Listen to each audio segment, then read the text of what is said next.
You think your promotion is decided in the review meeting? It isn't. It was decided months ago in a room you weren't in by people who had already made up their minds before your name came up on the list.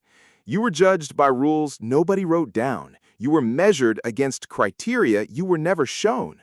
And the reason you didn't move up this year is sitting in a sentence your manager will never say out loud. By the end of this video, you are going to understand exactly how promotion decisions are actually made inside organizations, the unwritten filter that runs before any formal review even begins. And once you see it, you will not be able to sit in another performance conversation without recognizing the script your manager is reading from. Here is what nobody tells you about how promotions work. There are two systems running at the same time. The first system is the one you can see, the job description, the performance review, the competency framework on the company intranet, the forms you fill in every quarter. This is the system everyone agrees exists. It is the system HR will reference if you ask why you didn't get promoted. The second system is the one that actually decides. It runs underneath the first one. It runs in the conversations your manager has with his manager when you are not in the building. It runs in the calibration meeting where 4 senior people sit in a room and rank everyone on the team against everyone else. It runs in the offhand comment one director makes to another in the corridor. "I'm not sure he's ready," and the comment that doesn't get challenged becomes the decision. By the time the formal review happens, the decision has already been made. The review is not where the decision is taken. The review is where the decision is communicated to you in language designed to sound like a process. And here is the first rule nobody writes down. Promotions are decided by absence, not by performance. Your manager does not promote the person who did the most work. He promotes the person whose absence from the next role would be most uncomfortable to imagine. He promotes the person whose name has been said in senior meetings often enough that putting them in the role feels obvious. If your name has not been spoken in those rooms, you do not exist as a candidate. It does not matter what your output looks like. The decision is made before output is ever measured. This is why people who do excellent work in silence get passed over for people who do average work loudly. The loud worker has been mentioned. The loud worker has been positioned. The loud worker has, without anyone in the room noticing, been pre-approved. Here is the second rule. Your manager's career is the variable that decides yours. When your manager is being considered for promotion himself, he needs to demonstrate that he has built a team strong enough to function without him. In that year, he will fight for your promotion, not because of your performance, because his promotion requires it. When your manager is not being considered, when his career has plateaued, when he is settled, when he is not under pressure to demonstrate anything, your promotion becomes a cost to him. A promotion means a salary increase, which comes out of his budget. It means a title change, which complicates his team structure. It means losing a reliable producer and replacing them with someone less reliable. None of this is conscious malice, it is calculation. And the calculation does not favor you. Here's the part nobody warns you about. The same performance in the same role with the same output will be promoted in one year and held back in the next, and the only thing that changed was your manager's career trajectory.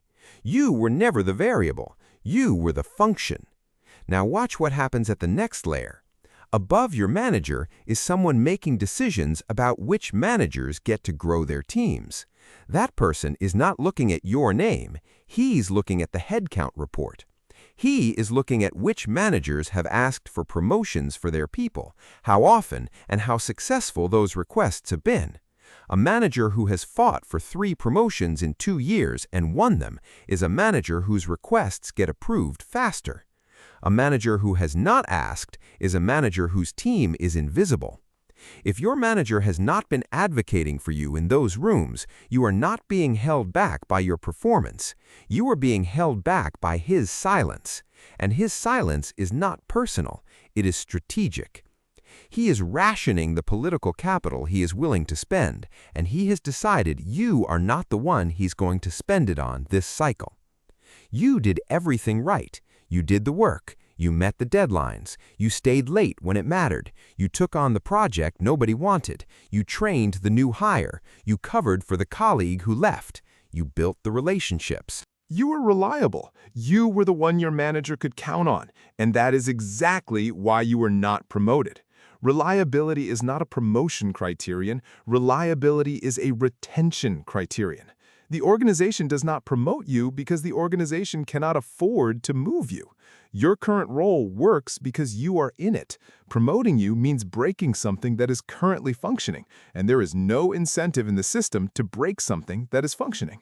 You were doing exactly what you were told would lead to advancement, and the system was using your compliance to keep you exactly where you were.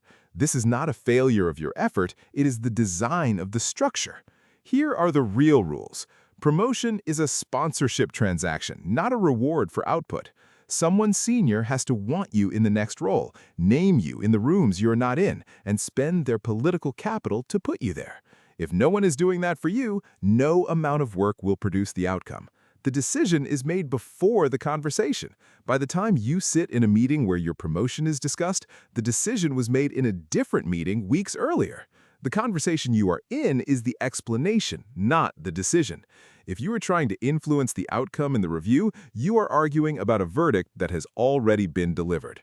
Visibility is the prerequisite, not the proof. People do not promote those they do not see. Your manager cannot advocate for you in rooms where your name has never been mentioned. Visibility is not self-promotion. It is the structural condition under which promotion becomes possible at all. Your manager's incentives are not aligned with yours by default. They can be aligned, but only when his promotion depends on yours, or when losing you would cost him more than keeping you in your current role. Until one of those conditions is true, his interest is in your stability, not your advancement. The unwritten rules are not hidden because the organization is hiding them. They are unwritten because writing them down would make them legally and politically indefensible. The rules cannot exist on paper. They can only exist in the rooms. You were never going to be told these rules. You were expected to figure them out. And the people who figure them out early are the people who get promoted, which means the system rewards the discovery of the system, not the performance of the work the system claims to reward. That is the part you were not supposed to see. That is corporate GPS, the map they never handed you.